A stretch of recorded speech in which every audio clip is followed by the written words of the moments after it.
नमस्कार, दीप्स किचन मराठीमध्ये मी दीपाली आपलं मनापासून स्वागत करते। चला तर मग आजच्या आपल्या रेसिपीला सुरुवात करूयात। ढोबळी मिरचीची भाजी करण्यासाठी मी इथे 250 ग्रॅम ढोबळी मिरची घेतली। ती स्वच्छ धुवून ढोबळी मिरची मधल्या बिया काढून घेतल्यात आणि त्यानंतर कट करून घेतलेली आहे। एक मीडियम साईजचा कांदा कट करून घेतला, एक मीडियम साईजचा टोमॅटो कट करून घेतलेला आहे।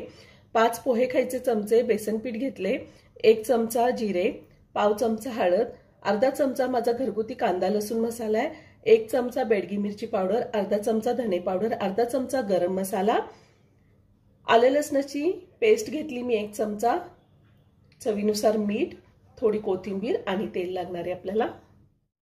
मी गॅसवर कढई ठेवली, त्यामध्ये मोठे 2 चमचे तेल घातले। ह्या भाजीला थोडं तेल जास्तच घालायचे। तेल गरम झाले, त्यात मी जिरे घालते। आता आपण यामध्ये कांदा घालूया। कांदा आपल्याला 2 मिनिटं चांगला परतून घ्यायचा आहे। मी ह्या आधी सुद्धा खूप साऱ्या veg non veg recipe upload केलेल्या आहेत, त्याची लिंक मी डिस्क्रिप्शन बॉक्समध्ये दिली आहे, तुम्ही पाहू शकता।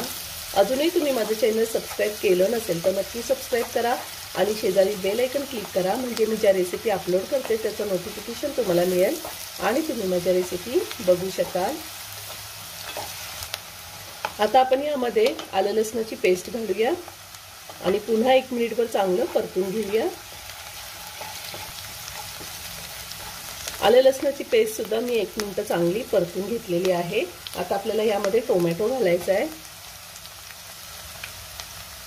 आणि त्यातच मी हळद घालते आणि पुन्हा 2 मिनिटं टोमॅटो चांगला मऊ होईपर्यंत मी परतून घेणार आहे। टोमॅटो सुद्धा मी 2 मिनिटं परतून घेतलेला आहे। आता आपल्याला त्यामध्ये बारीक चिरलेली कोथिंबीर घालायची आहे आणि ढोबळी मिरची घालायची आहे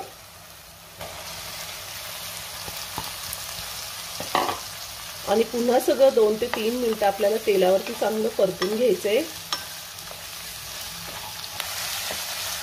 गॅसची फ्लेम मी हाय टू मीडियमवर ठेवून ढोबळी मिरची चांगली परतून घेतेय।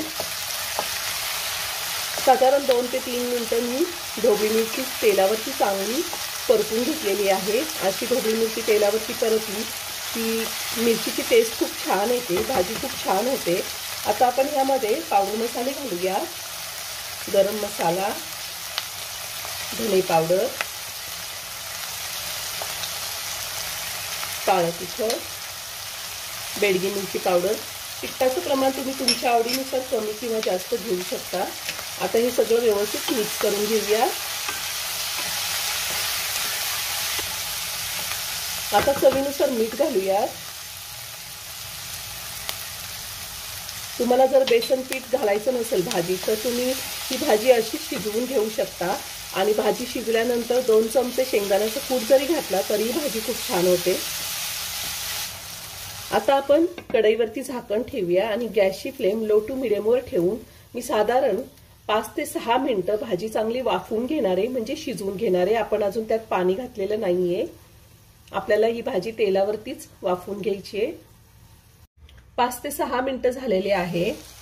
आता मी झाकण काढते। ह्या 6 मिनिटांमध्ये मी 2 ते 3 वेळा भाजी चांगली व्यवस्थित मिक्स करून घेतली होती आणि ढोबळी मिरची चांगली शिजलेली आहे। ढोबळी मिरची शिजल्यावरच आपल्याला त्यामध्ये बेसन पीठ घालायचे। आता मी बेसन पीठ घालते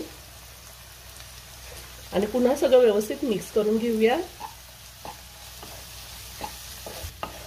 बेसन पीठ घातल्यावर मी सगळं व्यवस्थित मिक्स करून घेतलंय। आपण भाजी तेलावरती शिजवून घेतली, पण बेसन पीठ घातल्यावर पाण्याचा एक हापका द्यायचा आहे, जास्त पाणी नाही घालायचं, म्हणजे बेसन पीठ कच्चं राहत नाही। अगदी एखादा दुसरा चमचा पाणी घालायचे आणि सगळं व्यवस्थित मिक्स करून घ्यायचे।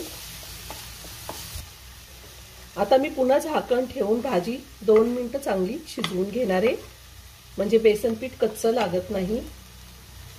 गॅसची फ्लेम मी लोवरच ठेवलेली आहे। 3 मिनिटं झालेली आहे। बेसन पीठ घातल्यावर मी साधारण 3 मिनिटं भाजी चांगली वाफवून घेतली। खूप छान झाली भाजी। वरतून थोडी कोथिंबीर घालते आणि ही भाजी एका प्लेटमध्ये काढून घेते।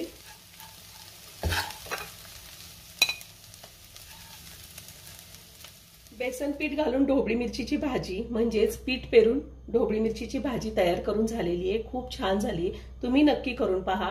व्हिडिओ जर आवडला तर व्हिडिओला लाईक आणि शेअर करायला विसरू नका। रेसिपी आवडली असेल तर कमेंट करून नक्की कळवा। पुन्हा भेटूया अशाच एका छानशा साध्या आणि सोप्या रेसिपी बरोबर। धन्यवाद।